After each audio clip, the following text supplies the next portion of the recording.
Hello students, कैसे हैं आप लोग। Good morning to all of you. चलिए आज का लेक्चर स्टार्ट करते हैं और ये लेक्चर इलेक्ट्रोस्टैटिक्स का 1.6 है, जिसमें कि हम लोग पढ़ेंगे electric dipole, electric field due to electric dipole. Electric field तो हम लोगों ने पढ़ा है, क्या पढ़ा है, इलेक्ट्रिक फील्ड जानते हैं ना, E इक्वल टू के क्यू अपॉन आर का स्क्वायर, जो कि आर होता है सोर्स चार्ज से, जैसे ये कैपिटल क्यू सोर्स चार्ज मान लिया और ये स्मॉल क्यू क्यू नॉट इधर, तो यहाँ पे सोर्स चार्ज होता है। कौन होता है बेटा, सोर्स चार्ज होता है। इसका यहाँ पर आर डिस्टेंस पे इलेक्ट्रिक फील्ड, और ये कैसा होता है, एक पॉइंट चार्ज होता है। कैसा होता है, पॉइंट चार्ज की तरह होता है। और पॉइंट चार्ज से रिलेटेड हमने कूलम्स लॉ भी पढ़ा था, Q1 Q2 K upon R का square that is equal to force, है ना। तो ये चीज़ें हम लोग पढ़ चुके हैं। तो वही अब ऐसे इलेक्ट्रिक फील्ड फाइंड करेंगे ड्यू टू डायपोल। ये हमने इलेक्ट्रिक फील्ड फाइंड किया था due to a single point charge at distance R. इसी तरह से आर डिस्टेंस पे हम लोग फाइंड करेंगे, देखते हैं क्या होता है, ठीक है ना। चलिए देखते हैं। तो आज के लेक्चर में पहला हम लोग को क्या स्टार्ट करना है, इलेक्ट्रिक डायपोल। तो इलेक्ट्रिक डायपोल क्या होता है देखते हैं, चलिए। So start. इलेक्ट्रिक डायपोल, ठीक है। इलेक्ट्रिक डायपोल एक सिस्टम है, it is a system of two opposite and same charge, opposite in nature but magnitude क्या होना चाहिए, सेम होना चाहिए।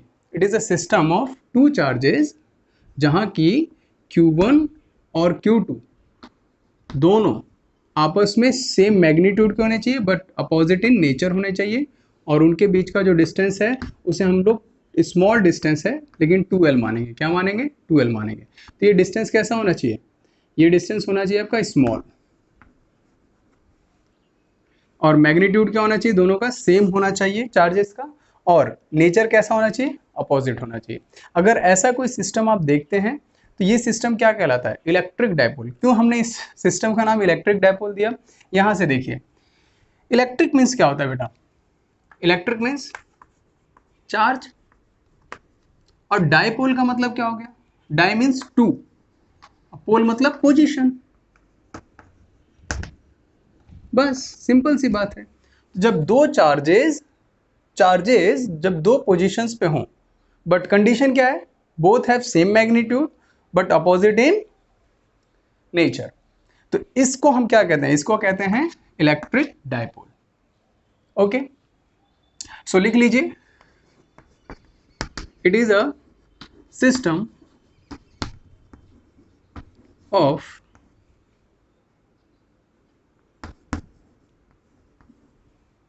two equal charge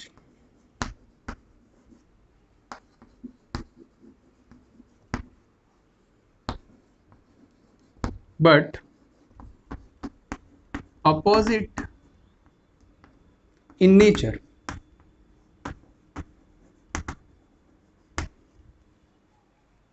Two equal charges but opposite in nature, separated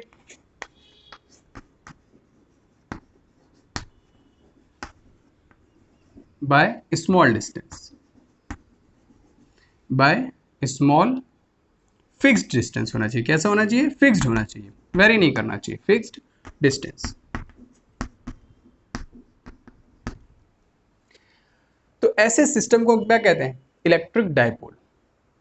electric dipole, इतनी सी बात है, बहुत ज्यादा नहीं। अब ये कैसे बनता है, क्या होता है, आगे पढ़ते हैं। बट उससे पहले हम लोग एक और टॉपिक, एक और इसके बारे में पढ़ेंगे। इसके बारे में हमें यहाँ पे क्या समझ में आता है। अगर मैंने कहा कि एक सिस्टम होना चाहिए, क्या होना चाहिए, एक सिस्टम होना चाहिए, तो सिस्टम की अगर बात करते हैं तो क्यू नेट क्या होगा इसका। अगर सिस्टम की बात हो, if it is a system, तब तो क्यू नेट क्या होगा, according to algebraic addition, system में चार्ज क्या होना चाहिए, जीरो होना चाहिए। और अगर सिस्टम में चार्ज जीरो हो गया तो ई क्या होना चाहिए, जीरो होना चाहिए। तो फिर तो ये टॉपिक ही नहीं बनना चाहिए। लेकिन ऐसा नहीं होता, लेकिन ऐसा नहीं होता है। क्यों क्यों नहीं होता, क्योंकि ये दोनों पॉइंट चार्जेस के बीच में थोड़ा सा गैप तो होता है, थोड़ा गैप होता है, तो हम इसको सेपरेटली स्टडी कर सकते हैं, अलग अलग से पढ़ाई कर सकते हैं इस पे।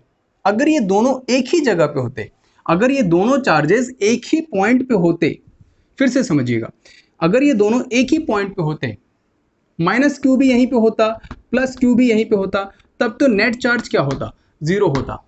लेकिन इस सिस्टम का भी नेट चार्ज जीरो है, इसमें कोई इस स्टेटमेंट को कोई नहीं काटेगा, लेकिन इसको आपको काट सकते हैं। क्यों? क्योंकि उस सिस्टम के में के अंदर, उस सिस्टम के अंदर तो इलेक्ट्रिक फील्ड प्रोड्यूस कर सकता है, उस सिस्टम के अंदर वो इलेक्ट्रिक फील्ड प्रोड्यूस कर सकता है, उस सिस्टम के बाहर में भी हो सकता है कि ना करे, ये हो सकता है, क्योंकि सब जितना ये इलेक्ट्रिक फील्ड प्रोड्यूस करेगा उतना ही ये इलेक्ट्रिक फील्ड इनहेल कर जाएगा। बट इलेक्ट्रिक फील्ड इस सिस्टम के अंदर तो होगा, यानी मैं इसके अंदर इलेक्ट्रिक फील्ड कैलकुलेट कर सकता हूं, इस पे कैलकुलेट कर सकता हूं। इसको क्या कहेंगे हम? Axial line. क्या कहेंगे? एक्सियल लाइन कहेंगे।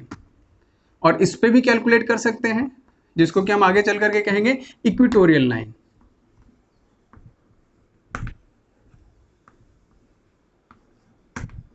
इक्वेटोरियल लाइन, ठीक है। तो इस सिस्टम के अंदर अंदर आप इलेक्ट्रिक फील्ड कैलकुलेट कर सकते हैं, लेकिन इसके बाहर की बात करें तो may be electric field zero हो सकता है। बट क्योंकि सिस्टम के लिए तो चार्ज क्या है? जीरो है, बट सिस्टम के अंदर ये दोनों इंडिविजुअल पॉइंट चार्ज की तरह बिहेव किए जा सकते हैं। आप इसकी वजह से यहां पर एक इलेक्ट्रिक फील्ड देखेंगे, इसकी वजह से यहां पे एक इलेक्ट्रिक फील्ड देखेंगे, इसकी वजह से यहां पर एक इलेक्ट्रिक फील्ड देखेंगे, और इसकी वजह से यहां पे देखेंगे। पॉजिटिव की वजह से इलेक्ट्रिक फील्ड का डायरेक्शन ये, निगेटिव की वजह से इलेक्ट्रिक फील्ड का डायरेक्शन ये। इस तरह की स्टडी हम आगे चल करके पढ़ेंगे।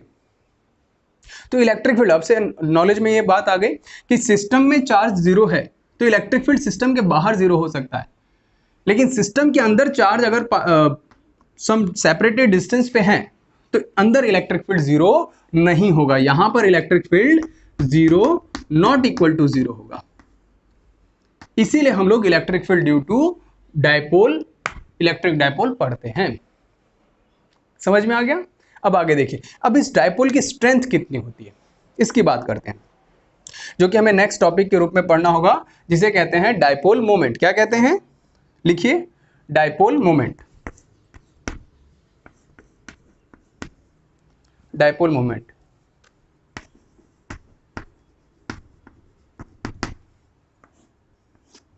अच्छा, डायपोल मोमेंट है, इसको डिनोट किससे किया जाता है? P से।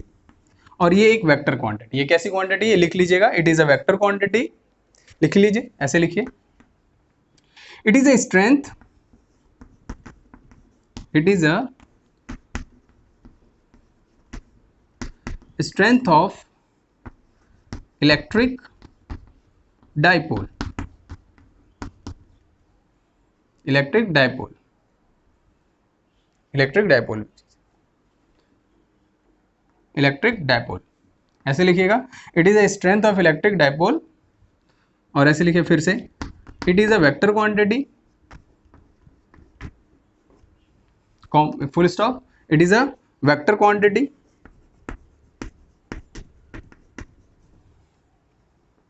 it is a vector quantity, have magnitude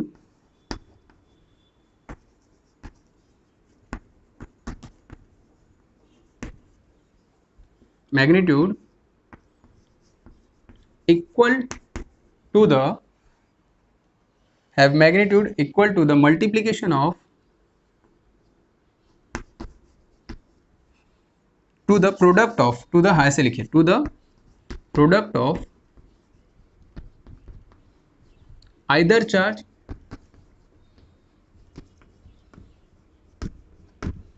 and distance between them।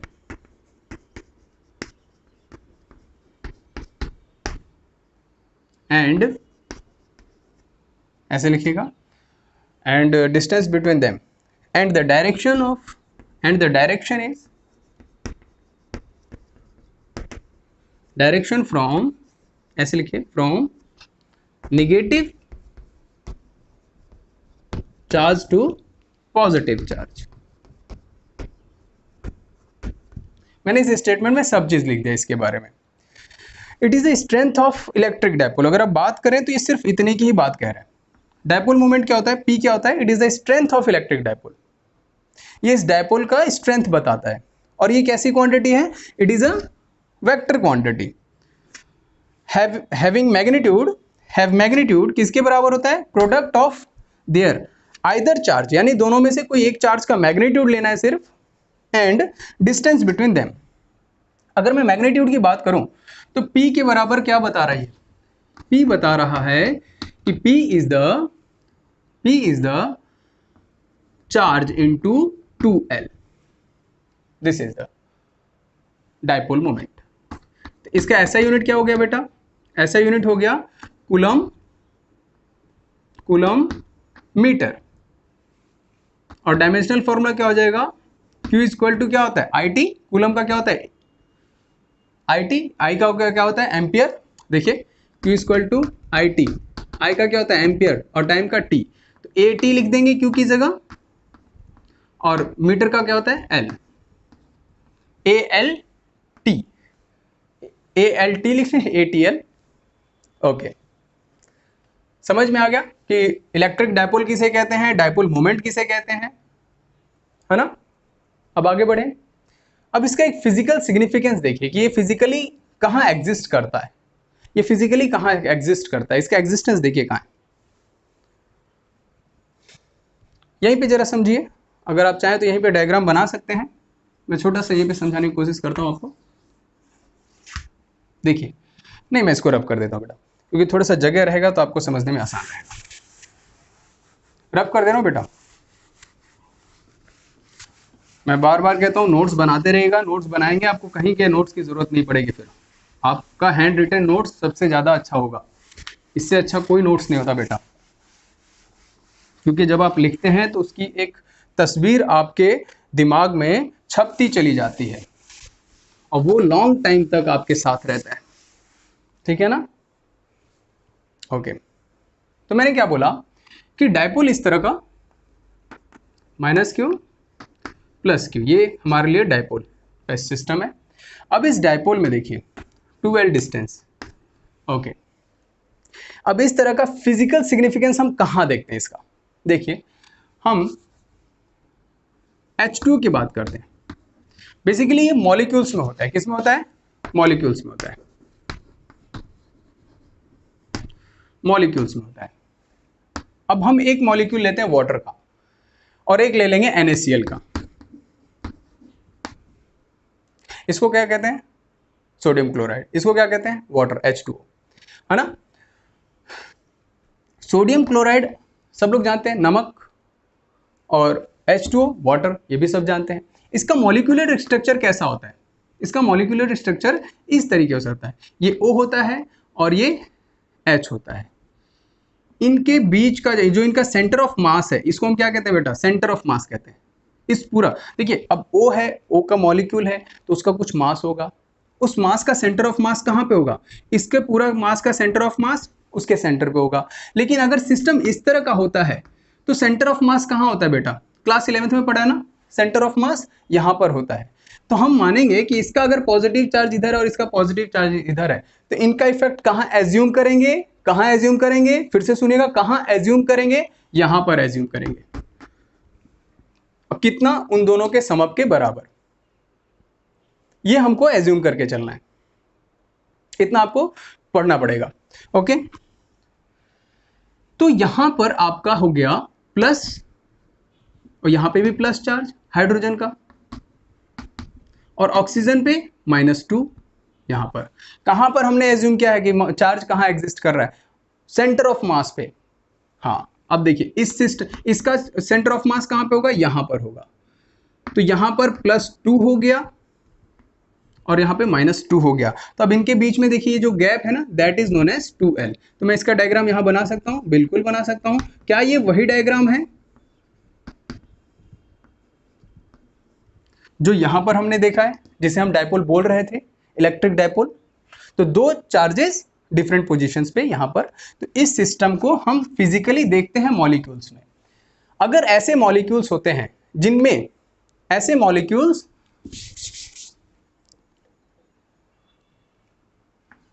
the molecules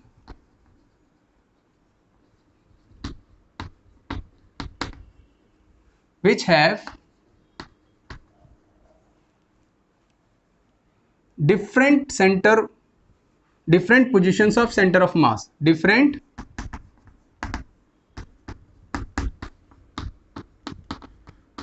positions of center of mass, center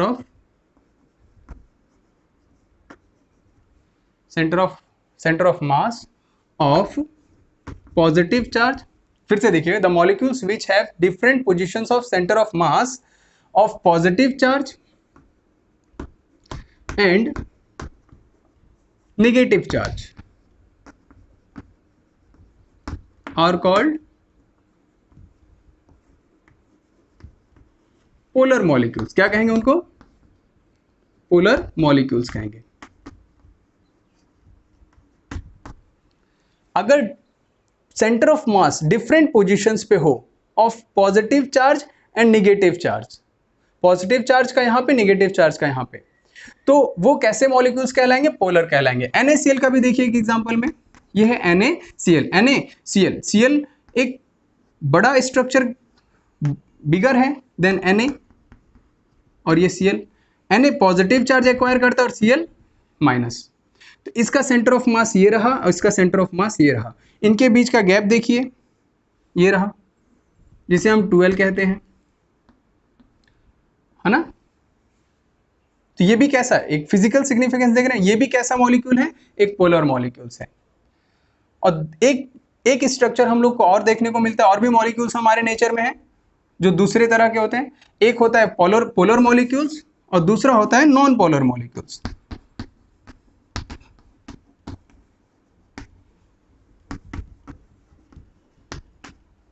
non polar molecules ये क्या होते हैं? बस इस डेफिनेशन में आपको इतना ध्यान देना है कि उनके centre of mass of the positive charge and negative charge have the same position.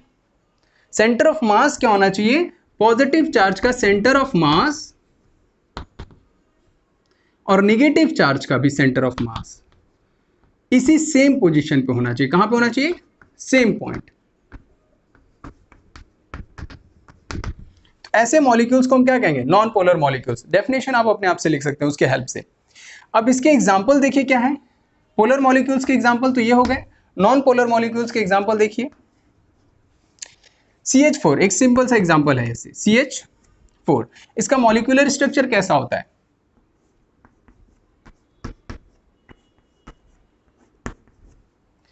Hydrogen पे प्लस और C पर -4. अब देखिए जरा, तो -4 कहां एग्जिस्ट कर रहा है? -4 यहां पर एग्जिस्ट कर रहा है. इन दोनों की वजह से इन दोनों का मॉलिक्यूलर स्ट्रक्चर का सेंटर ऑफ मास कहां पे होगा? यहीं पे होगा. इन दोनों का भी कहां पे होगा? यहीं पे होगा. तो इसका मतलब इसी पॉइंट पे -4 भी है और +4 भी है. तो ये कैसा मॉलिक्यूल हुआ? यानी इसका कहने का मतलब है कि +4 and -4 both are at the same position, at the same point. तो ये ऐसा मॉलिक्यूल क्या कहलाता है? नॉन पोलर मॉलिक्यूल कहलाते हैं. ये बात समझ में आई? इनके पास, पोलर मॉलिक्यूल्स के पास, आप एक गैप बना करके लिखते रहिएगा, नोट्स बना लीजिएगा. इनके पास अपना परमानेंट डायपोल मोमेंट होता है. क्या होता है?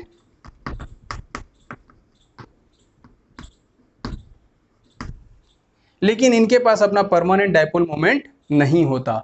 इनको डायपोल मोमेंट बनाना है, अगर इनको इनके अंदर डायपोल क्रिएट करना है, तो इनको external permanent dipole moment without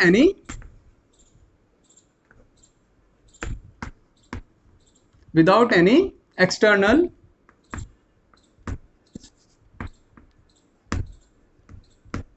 electric field.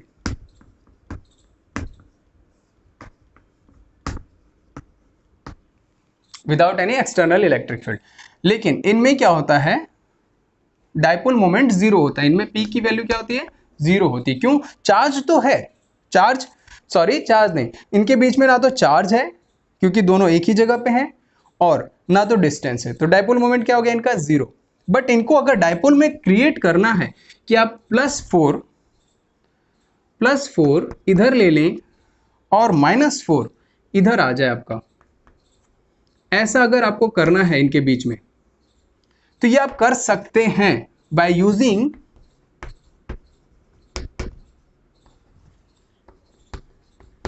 Uniform electric field, uniform external electric field.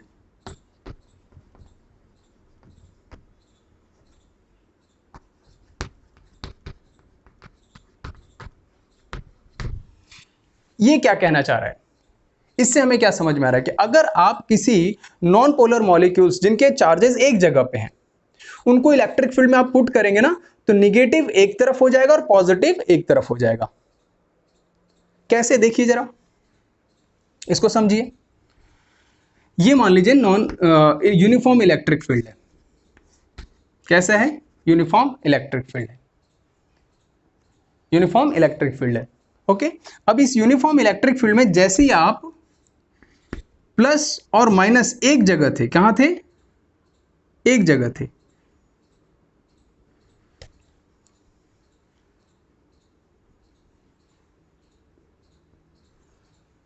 और यूनिफॉर्म इलेक्ट्रिक फील्ड लगा, तो यूनिफॉर्म इलेक्ट्रिक फील्ड कहां से शुरू होता है, प्लस से शुरू होता है और माइनस की तरफ जाता है। तो प्लस किधर रह जाएगा इस फील्ड में, प्लस इधर हो जाएगा, सॉरी, प्लस को प्लस रिपेल करता है और माइनस को अट्रैक्ट करता है, तो ऐसे घूम करके पॉजिटिव निगेटिव इस तरफ और पॉजिटिव इस तरफ। ये हम यूनिफॉर्म क्यों लेते हैं, यूनिफॉर्म इलेक्ट्रिक फील्ड क्यों लेते हैं, क्योंकि मॉलिक्यूल्स पे उतना ही आप प्रेशर दे सकते हैं, उतना ही इनके ऊपर फोर्स एक्सर्ट कर सकते हैं, लगा सकते हैं, जिससे कि इनका मॉलिक्यूलर स्ट्रक्चर टूटे ना। अगर आप नॉन यूनिफॉर्म देंगे तो हो सकता है कि कहीं ज्यादा इलेक्ट्रिक फील्ड इफेक्ट लगा, ये मॉलिक्यूल्स टूट सकते हैं, तो फिर ये पॉइंट चार्जेस में डिसकंटिन्यूअस मैनर में रहेंगे, तब ये डाइपोल का फॉर्मेशन नहीं करेंगे। क्लियर होगी बात। बट एक नॉन पोलर मॉलिक्यूल्स को पोलर मॉलिक्यूल्स में कन्वर्ट करने के लिए, यानी उसके अंदर डाइपोल मोमेंट देने के लिए आपको क्या, किसका इस्तेमाल करना पड़ेगा, यूनिफॉर्म इलेक्ट्रिक फील्ड का। इसको नोट कर लीजिए, नोट कर लीजिए इसको, समझ में आ रहा है ना। चलिए देखिए नेक्स्ट क्या है, रफ कर दें बेटा इसको। पोलर नॉन पोलर मॉलिक्यूल समझ में आया, डाइपोल डाइपोल मोमेंट समझ में आया, है ना। चलिए, डाइपोल का डायरेक्शन कहां, किधर से किधर होता है, negative charge to positive charge होता है। लिख लीजिए इसको भी, direction of dipole moment from negative charge to positive charge, लिख लिया। Direction of dipole moment from negative charge to positive charge होता है। आगे है डाइपोल फील्ड। एक हमको क्या पढ़ना है, डाइपोल फील्ड। डाइपोल फील्ड किसे कहते हैं, क्या ये कुछ जाना पहचाना वर्ड है, हाँ भाई, इलेक्ट्रिक फील्ड से, इलेक्ट्रिक फील्ड पढ़ते हैं ना, इलेक्ट्रिक फील्ड। उसी तरह से डाइपोल फील्ड, डाइपोल फील्ड का मतलब क्या है, वह फील्ड जहां तक डाइपोल का अपना इफेक्ट हो, जहां कोई अगर चार्ज प्रोड्यूस कर, सॉरी, वहां रखते हैं तो क्यू नॉट पे एक एक्सटर्नल फोर्स लगता है। तो डाइपोल फील्ड क्या है, डाइपोल फील्ड का मतलब पॉजिटिव क्यू और माइनस क्यू। अब इसका एक अपना रीजन जहां पर ये इलेक्ट्रिक फील्ड प्रोड्यूस कर रहा हो,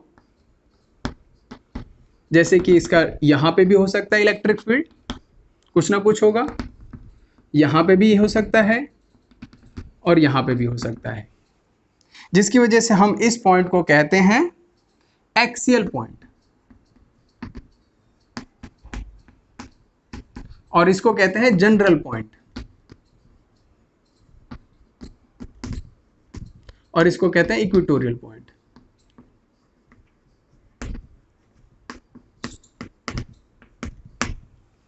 ठीक है। अब इस फील्ड रीजन में हमको क्या फाइंड करना है, इलेक्ट्रिक फील्ड फाइंड करना है। चलिए आगे बढ़ते हैं, इसको नोट कर लीजिएगा, इसका डेफिनेशन भी आप लिख सकते हैं क्योंकि इलेक्ट्रिक फील्ड का डेफिनेशन हमने बाकायदे बहुत अच्छे से लिखवाया है, आप कर सकते हैं। तो ये 3 ऐसे पोजीशंस हैं जहां पर आप इलेक्ट्रिक फील्ड कैलकुलेट कर सकते हैं। तो कम, अब आइए जरा कि electric field due to dipole, E due to electric dipole, ये है हमारा नेक्स्ट टॉपिक। अब बहुत इंपॉर्टेंट है बेटा, इसको तो अभी से आप लगा दो, क्योंकि इन तीनों पोजीशंस जो हमने दिखाए थे, तीनों पोजीशंस, इन तीनों पोजीशंस में किसी एक पोजीशन पे इलेक्ट्रिक फील्ड फाइंड करने के लिए डाइपोल की वजह से हर बार बोर्ड एग्जाम में आता है, ये इसलिए इतना इंपॉर्टेंट है। और कंपटीशन लेवल पे भी इसमें से जो क्वालिटेटिव एनालिसिस हम करेंगे जब, तो वहां से हम देखेंगे कि कैसे कंपटीशंस में भी यहीं से क्वेश्चंस अराइज करता है। देखिए जरा, electric field due to dipole, तो डाइपोल बना लीजिए एक, ये रहा -q +q, इनके बीच का डिस्टेंस 2l, कितना है, 2l है। ध्यान से देखिएगा बहुत आराम से, क्योंकि एक बार में ही डेरिवेशन हमें समझ में आना चाहिए, बार बार इसके लिए मेहनत करने की जरूरत नहीं है, एक बार में डेरिवेशन बहुत इंपॉर्टेंट है बेटा, बहुत आराम से और प्यार से चलेंगे, ज्यादा जल्दीबाजी नहीं। 2l, ये जो पॉइंट होता है जिसे हम O कह रहे हैं, ये सेंटर ऑफ डाइपोल है, क्या है, डाइपोल है, ठीक। अगर हमने इसको 2l लिया है तो ये डिस्टेंस कितना हो गया, l, और ये डिस्टेंस कितना हो गया, l। देखिए हमने इसको 2l क्यों लेते हैं, क्योंकि जब हमें कैलकुलेशन करना हो तो आसान पड़े। अगर हम इसको l लेते तो इसको l/2 लिखना पड़ता, इसको l/2 लिखना पड़ता, जिसकी वजह से कैलकुलेशन हमारा टफ हो सकता था, है ना। अब हमको electric field due to dipole on axial point, first क्या है, ऑन एक्सियल पॉइंट, ये से लिख लीजिएगा, एक्सियल पॉइंट, ये है हमारा टारगेट। तो एक्सियल पॉइंट पे, एक्सियल पॉइंट क्या होता है, जहां पे इसका एक्सेस हो। अब ये सब सिस्टम के अंदर की बात हो रही है बेटा, सिस्टम के बाहर की बात नहीं हो रही, इतना ध्यान दीजिएगा, क्योंकि सिस्टम के बाहर के लिए तो नेट चार्ज 0 है, क्लियर। तो यहां पर हम लेट कर लेते हैं कि E हमसे पूछा जा रहा है, E net at this point, this dipole. तो ये डिस्टेंस हम लेट कर लेते हैं, मान लेते हैं कि ये R डिस्टेंस पे हमसे पूछा जा रहा है। अच्छा, एक चीज और याद रखना है इस डेरिवेशन में, ये R डिस्टेंस कहां से लेंगे, आप एक पॉइंट चार्ज पे से नहीं लेंगे, क्योंकि हमारे पास 2 पॉइंट चार्ज हैं, तो दोनों पॉइंट चार्ज के मीन पोजीशन से आप R कंसीडर करेंगे। R कहां से कंसीडर करेंगे, दोनों पॉइंट चार्ज के मीन पोजीशन से। मीन पोजीशन दोनों का कहां पे होगा, सेंटर पे होगा, कहां पे होगा, सेंटर पे होगा, ठीक है।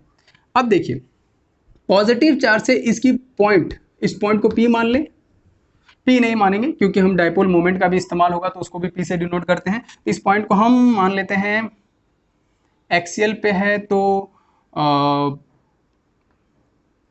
A पॉइंट मान लेते हैं, कोई भी A पॉइंट, चलिए इससे कोई फर्क नहीं पड़ता, ठीक है। तो इस A पॉइंट पे E कितना है ये हमको बताना है। याद कीजिए जरा, हमको इलेक्ट्रिक फील्ड बताना है ना, लीजिए मैं इलेक्ट्रिक फील्ड का फॉर्मूला लिख देता हूं, KQ/R का स्क्वायर, ये है इलेक्ट्रिक फील्ड। इतना ही मुझे बताना है। अगर मुझे इतना ही बताना है तो मेरा काम बहुत आसान है। दूसरा, लेकिन ये पॉइंट चार्ज के लिए है। यहां पर देखिए आपके पास 2 पॉइंट चार्जेस हैं और एक ही पॉइंट पे इफेक्ट निकालना है। तो क्या हमने कभी पढ़ा था कि मल्टीपल पॉइंट चार्जेस की वजह से इलेक्ट्रिक फील्ड किसी एक पर्टिकुलर पॉइंट पर कैलकुलेटेड है with the help of principle of superposition principle, with the help of superposition principle से। याद आया कि जब बहुत सारे चार्जेस रहेंगे, उनका एक जगह पे इफेक्ट निकालना हो, तो यहां पर E नेट क्या होता था, E नेट ये E1 Q1 की वजह से, ये Q2 E2 Q2 की वजह से। तो ई नेट क्या होता था, याद आया कि E1 का वेक्टर प्लस E2 का वेक्टर, यानी according to principle of position, POS principle of position, ये वेक्टर सम होना चाहिए। कैसा होना चाहिए, वेक्टर सम। और वेक्टर सम की बात अगर हो तो हमें डायरेक्शन का ध्यान देना चाहिए। किसका, लिख लीजिए, डायरेक्शन का ध्यान देना चाहिए, इसके बिना नहीं। ओके, इतना हमारे पास जनरल नॉलेज होना चाहिए इसको सॉल्व करने से पहले, क्योंकि ये कंडीशंस हम पहले पढ़ चुके हैं, वही कंडीशन यहां पे आ रहा है। तो हमारे पास ये कोई टॉपिक नहीं है बेटा, मैं तो टॉपिक समझता ही नहीं इसको। क्यों, क्योंकि हमारे पास एक क्वेश्चन है। क्वेश्चन क्या है, electric field, net electric field due to 2 point charges, distance between them is 2L, बस इतना। और R डिस्टेंस पे इनकी वजह से मुझे यहाँ पे कैलकुलेट करना है। मैं इतना ही समझ करके चलता हूँ, इससे ज्यादा नहीं।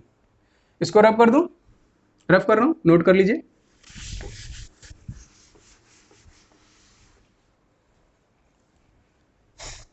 तो मेरे पास नेक्स्ट क्या है, देखिए जरा,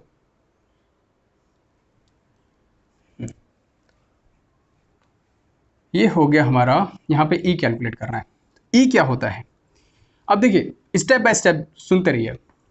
प्लस चार्ज है, इस पॉइंट पे हम लेट कर लेते हैं कि Q नॉट है। क्या है, Q नॉट चार्ज है, small unit charge, unit positive charge है। अब इस U नॉट पॉजिटिव चार्ज पर प्लस चार्ज की वजह से इलेक्ट्रिक फील्ड का डायरेक्शन इधर, और माइनस चार्ज की वजह से इलेक्ट्रिक फील्ड का डायरेक्शन इधर। क्यों, क्योंकि माइनस चार्ज इलेक्ट्रिक फील्ड अपनी तरफ लेता है, इसका मतलब ये इसकी अपनी तरफ खींचेगा इसको, और प्लस उसके अपने से दूर इसको लेके जाएगा। तो हम इसको मान लेते हैं E प्लस और इसको मान लेते हैं E माइनस। ठीक है, तो हमारा टास्क क्या है, E प्लस निकालना और E माइनस निकालना। तो E प्लस क्या हो जाएगा बेटा, E प्लस हो जाएगा आपका KQ अपॉन R का स्क्वायर। लेकिन R क्या होता है, R तो एक पॉइंट चार्ज से जितनी दूरी होती वो होता है। यहां पर R की दूरी ये है, ये है, ये यहां से इस पॉइंट चार्ज से यहां तक।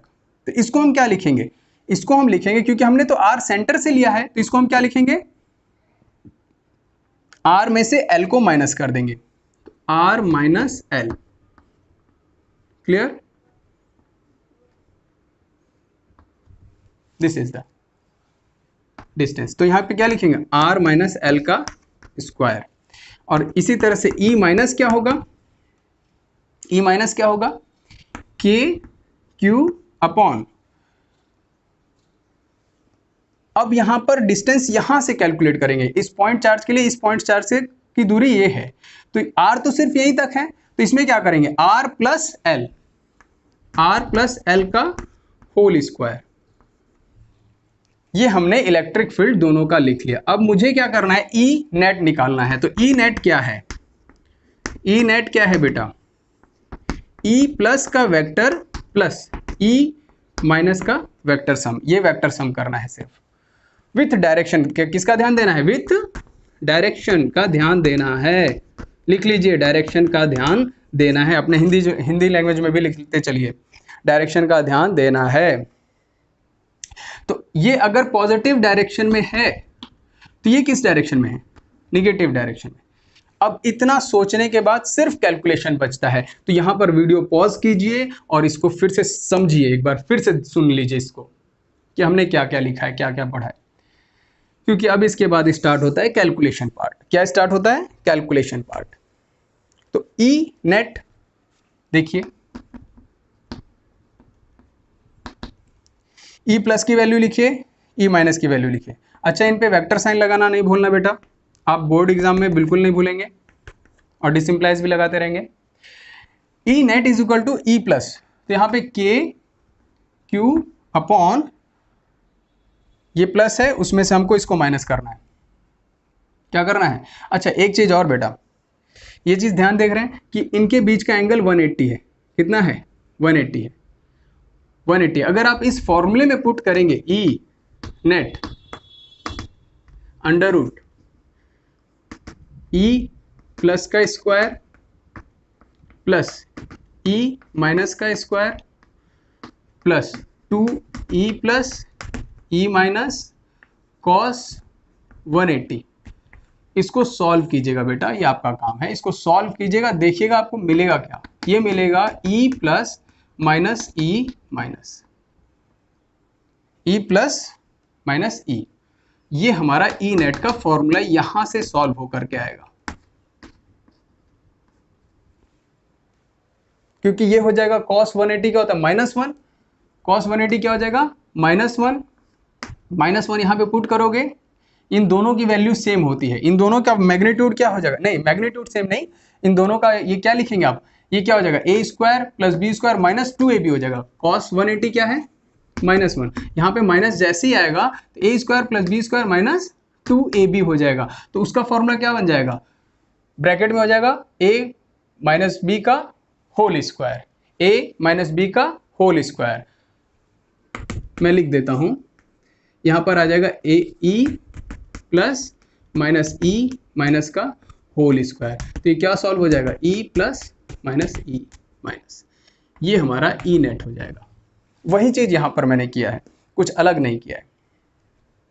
अदरवाइज ये तो सिंपल सी बात है, एक पॉइंट पर दो अलग अलग डायरेक्शन में वेक्टर्स लगे हैं तो सिंपल ऐसे सॉल्व होगा। तो K Q upon R minus L का whole square minus K Q upon R plus L का होल स्क्वायर।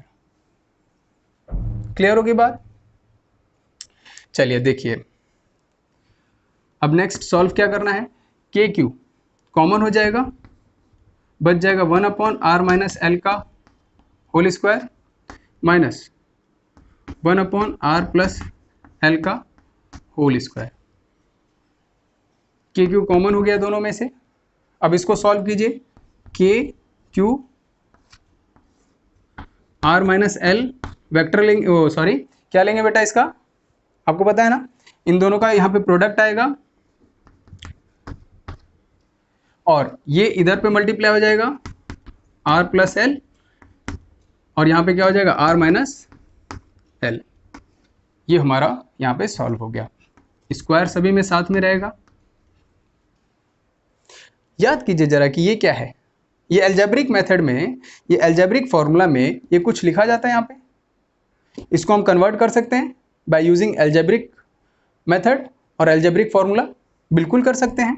क्या कर सकते हैं, के क्यू आर, इसको ओपन कर लीजिए बेटा, आर का स्क्वायर प्लस एल का square plus 2RL plus R का स्क्वायर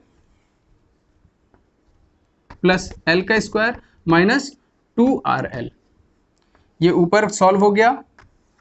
नीचे का देखिए, आर माइनस आर का स्क्वायर माइनस एल का स्क्वायर का होल स्क्वायर। याद आया कि a माइनस बी का स्क्वायर ब्रैकेट में close multiply a plus B का स्क्वायर। तो क्या लिखते हैं, a square minus B square का whole square, a square minus B square का होल स्क्वायर लिख देंगे।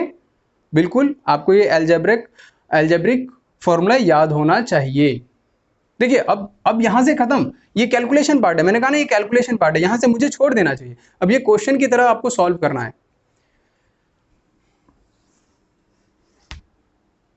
ना। नेक्स्ट देखिए, अब यहां से देखिए आर का स्क्वायर एल का स्क्वायर। अच्छा एक चीज और, यहां बीच में बेटा माइनस था जो हमसे मिस्टेक हुआ, यहां पे माइनस लिखिए। ये माइनस होगा तो ये भी क्या हो जाएगा माइनस, अंदर जाएगा ये भी माइनस, इसको क्या कर देगा प्लस।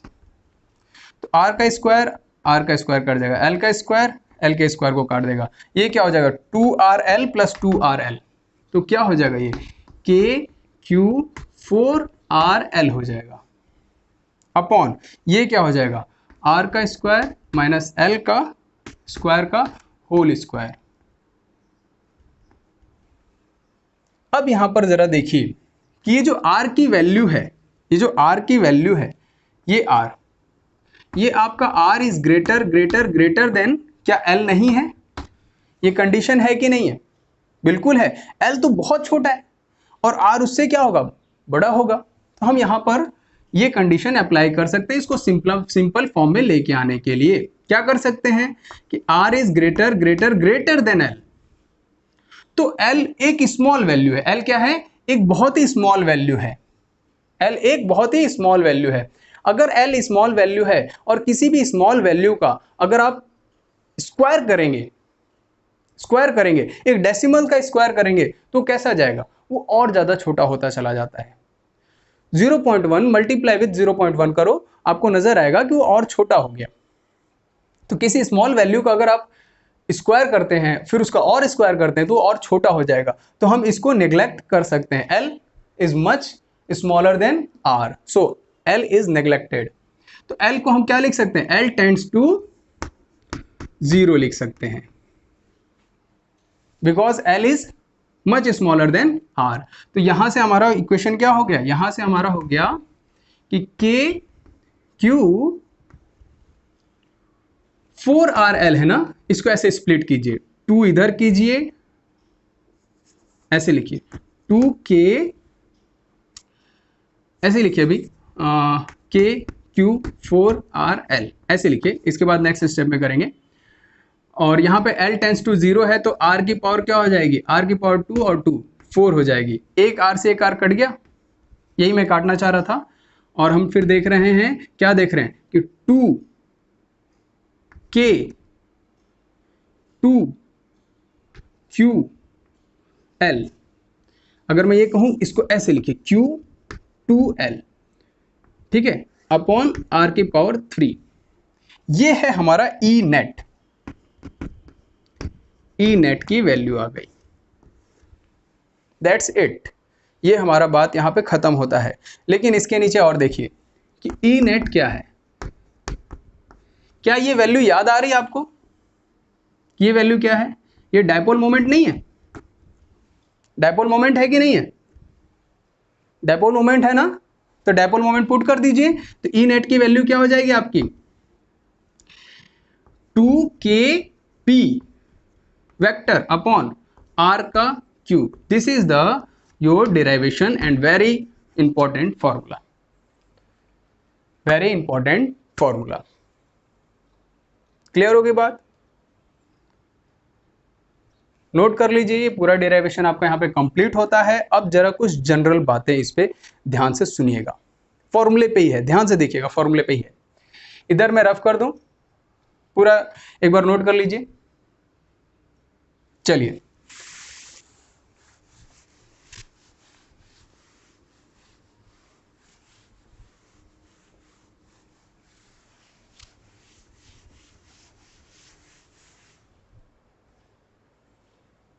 तो हमारे पास फॉर्मूला आता है E net is equal to 2KP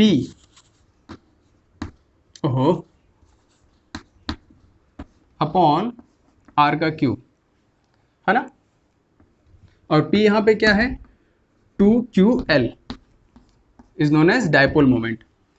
ठीक है, अब इसको एक और फॉर्मूले में एक और तरीके से लिख सकते हैं, 2P upon 4 pi epsilon not R का क्यूब। इस तरीके से भी लिख सकते हैं E नेट। तो ये हमारा फॉर्मूला हो गया। अब जरा यहां ध्यान से देखिए, हमने जो ड्यू टू पॉइंट चार्ज देखा था, E का फॉर्मूला क्या था? Due to point charge at distance R Q naught पे, इस Q की वजह से, तो K Q अपॉन R का स्क्वायर था। It means that E is inversely proportional to R का square due to point charge.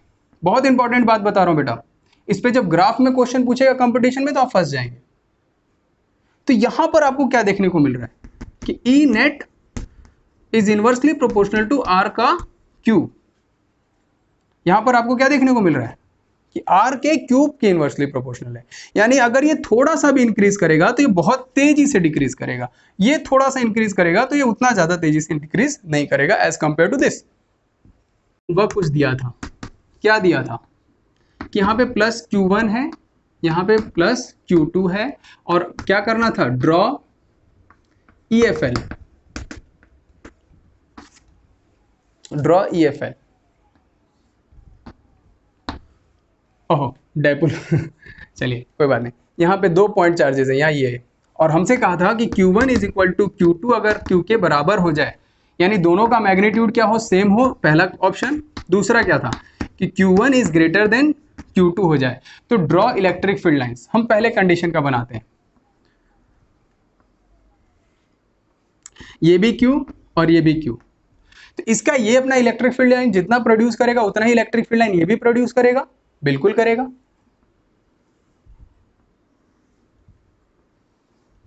ऐसे बनेगा, कैसा बनेगा, ऐसा बनेगा, क्योंकि ये दोनों बराबर आउटपुट देंगे, बराबर रिपेल करेंगे। तो इस P पॉइंट पर इलेक्ट्रिक फील्ड की वैल्यू क्या हो जाएगी, 0। क्यों, क्योंकि यहाँ पे कोई इलेक्ट्रिक फील्ड पॉइंट रीच कर ही नहीं रही है, यहाँ पे कोई इलेक्ट्रिक फील्ड लाइन रीच कर ही नहीं रही है। इसका डायग्राम इस तरीके से बनाएंगे अगर पेपर में पूछा गया तो।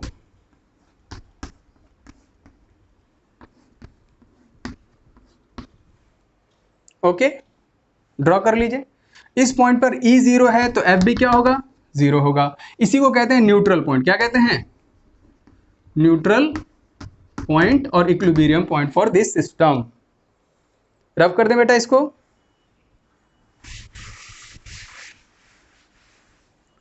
नेक्स्ट इसका देखिए, अगर Q1 इधर है और Q2 इधर है और Q1 ग्रेटर देन Q2 है, इसका मतलब इसका पुशिंग पावर, इसकी electric field lines more stronger than this.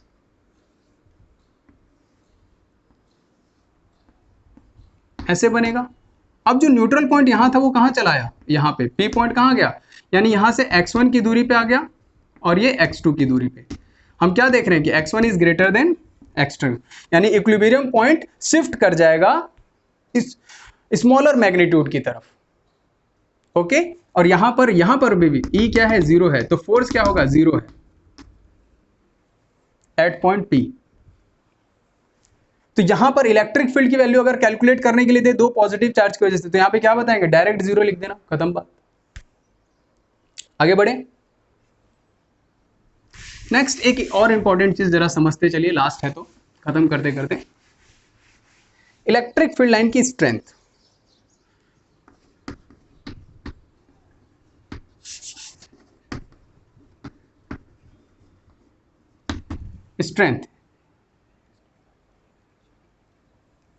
Strength of EFL, electric field due to strength of electric field with the help of EFL की वजह से। अब देखिए EFL की वजह से इलेक्ट्रिक फील्ड का स्ट्रेंथ कैसे पता चलेगा। अगर यहाँ पर कोई सोर्स चार्ज Q है तो ये इलेक्ट्रिक फील्ड पॉजिटिव है, तो ये कैसा प्रोड्यूस करेगा, इस तरीके से।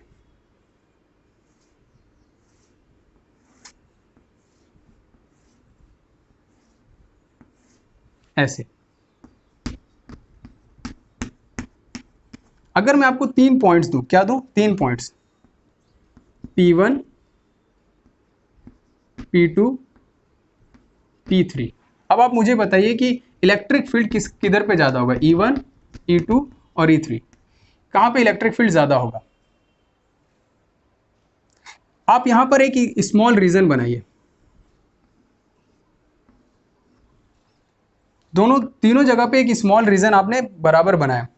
यहां पर देखिए, यहां पर हो सकता है यहाँ पे 2 इलेक्ट्रिक फील्ड लाइन को टच करें, तो यहां पर डेंसिटी इलेक्ट्रिक फील्ड लाइंस की ज्यादा है, यहां पर इससे कम है और यहां पर बिल्कुल कम है, तो इलेक्ट्रिक फील्ड ऐसे, यानी E1 is greater than E2 is greater than E3।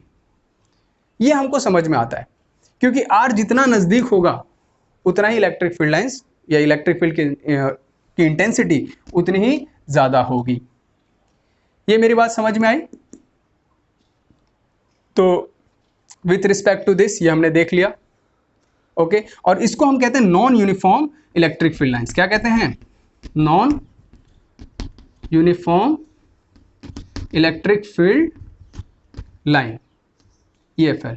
अगर non uniform electric field lines है तो स्ट्रेंथ भी नॉन यूनिफॉर्म होगा, और अगर यही इलेक्ट्रिक फील्ड लाइंस ऐसे होता due to this point linear charge की वजह से, तो इलेक्ट्रिक फील्ड लाइंस ऐसे होती। अब हर जगह पे इलेक्ट्रिक फील्ड के लिए एक रीजन बनाओ।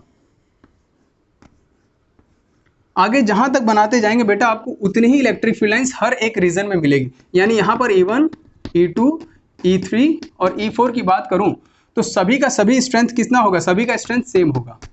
यानी सब के सब आपस में क्या है, सेम होंगे। क्यों? क्योंकि हर जगह पे इलेक्ट्रिक फील्ड लाइंस भी सेम है और स्ट्रेंथ भी सेम चल रही है। यहां पर देखिए चेंज हो रही है, इसे कहते हैं यूनिफॉर्म। क्या कहते हैं? Uniform electric field lines. और यूनिफॉर्म इलेक्ट्रिक फील्ड लाइंस है तो इलेक्ट्रिक फील्ड की इंटेंसिटी भी यूनिफॉर्म होगी। That's it. आज के लेक्चर में बस इतना ही। और लेक्चर अगर अच्छा लग रहा है प्लीज़ क्लास 12th के बच्चों में इसको ज़रूर शेयर कीजिए, क्योंकि हो सकता है इसकी ज़रूरत आपसे भी ज़्यादा किसी और को हो। ओके, तो इस वक्त ऐसा कंडीशन है कि हमें घर पे ही बैठ के पढ़ना पड़ रहा है, सो प्लीज़ शेयर